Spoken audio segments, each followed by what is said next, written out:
Mga kalakbay, patawid na ako ng Dalton Pass ulit or yung sa Santa Fe. So, pabalik na ako ng Maynila eh. May nadaanan na naman akong isang malaking truck na na, na disgrasya na naman. Mabuti na lang at saka doon siya sa bandang kanan, bandang kaliwa. Pa Maynila ka, yung bangin kasi dito bandang kanan. So bandang kaliwa siya, inabutan na nawala ng preno. Dinikit niya na sa pinakabundok yung niya, yung truck. Mga kalakbay, meron na naman itong sumubsob na isang malaking truck eh, oh. Dito na yan sa Santa Fe, sa Dalton Pass, mga kalakbay. Nasave siya ng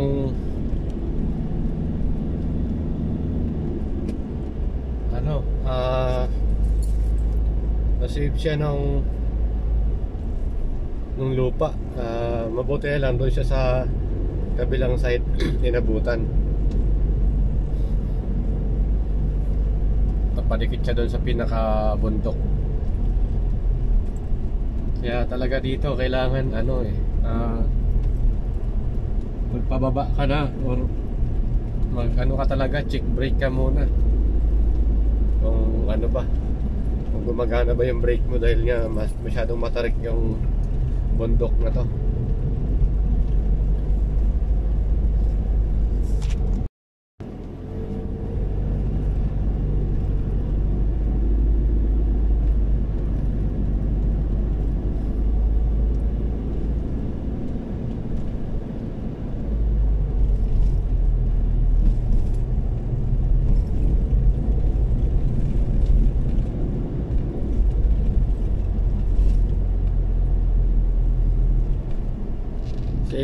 Siguro mga kalakbay, naka-logger yun pagpababa yung truck kasi punong-puno pa eh.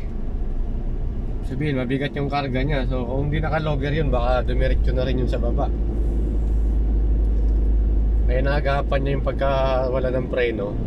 Kaya nga, naka-engine brake siya. Nabuti na lang at napadikit siya sa pinakabundok mismo.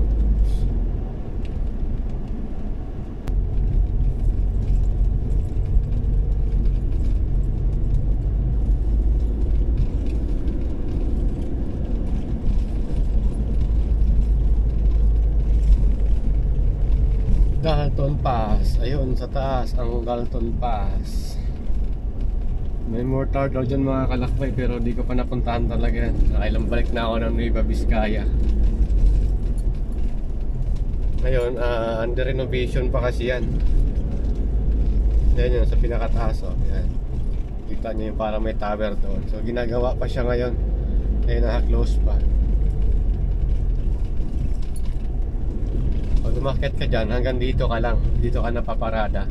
Lakarin mo lang paakyat doon sa bundok. Ito na yun. Pag nakita mo yung arko ng Nueva Ecija, ito yun mga kalakbay. Ito yung pinaka-peak ng Dalton Pass. So ngayon, pag papunta ka ng Manila, ito, puro pababa naman to. Puro palusong naman yung daan dito.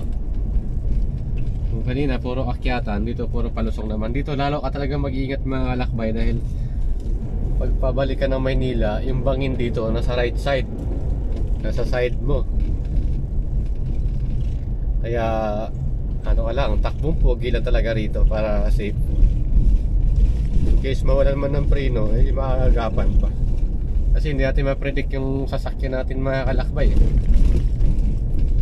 Tayo nga minsan pag mabilis yung takbo natin, minsan nababangga din tayo eh.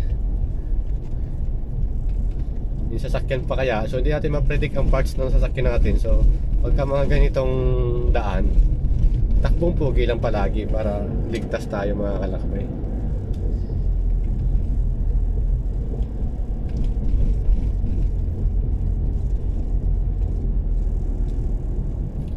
Ito, may nasundan tayong isang malaking truck. Magkasalubong sila, ang bagal ang takbo pareho. Ito yung sinasabi ko na nakakatakot dito pagka nasa likod mo tong mga truck na to. Kasi yun nga, sabi ko, hindi mape-predict kung good condition palagi yung sasakyan eh. Nagaya nung nadaanan natin kanina, kinabsob niya lang sa bundok para hindi siya bumulusok pababa.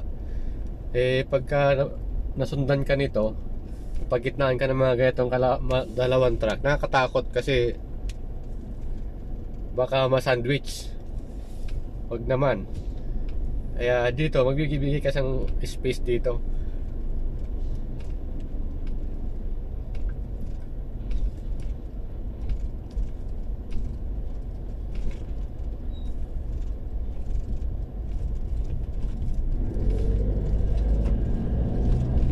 So, unahan ko na kasi ano naman clear naman yung left side eh. Kasi at least maunahan natin yung malaking truck na yun, napakabagal. Abutin tayo ng siyam-siyam rito pag di natin unahan yun. So dito, pag nag-overtake mga kalakbay, dapat sigurado din. Kasi nga, mga sharp curve to dito eh.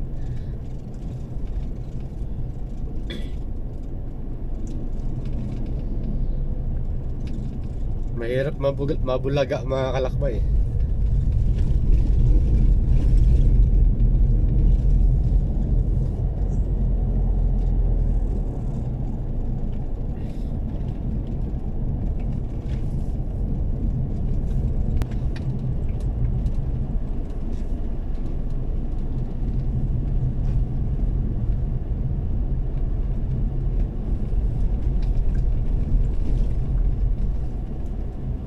Isipin mo lang yung bundok na yan mga kalakbay oh. Yung harang dito, ito lang, concrete barrier lang, hindi obra yan pagka binangga ng sasakyan niya. Ang laki ng truck.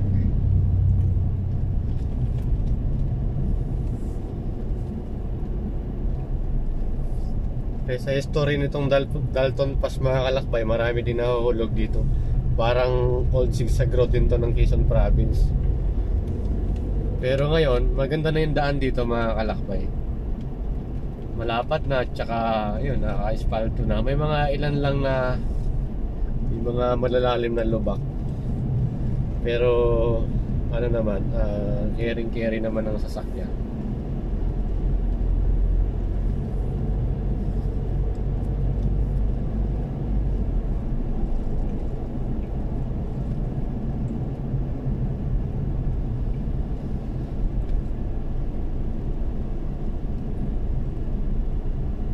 Ito na naman.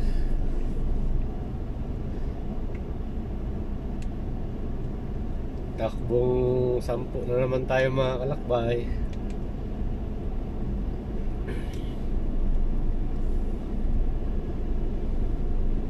Maghintay ulit ng clear para makapag-overtake tayo yung motor oh. Kinuha sa kanan oh. Delikado yan boy. Blind spot ka dyan.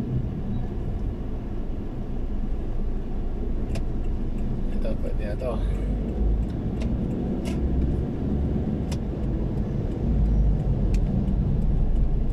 So yun, nalagpasan ko mga kalakbay. Kagaya nito yan.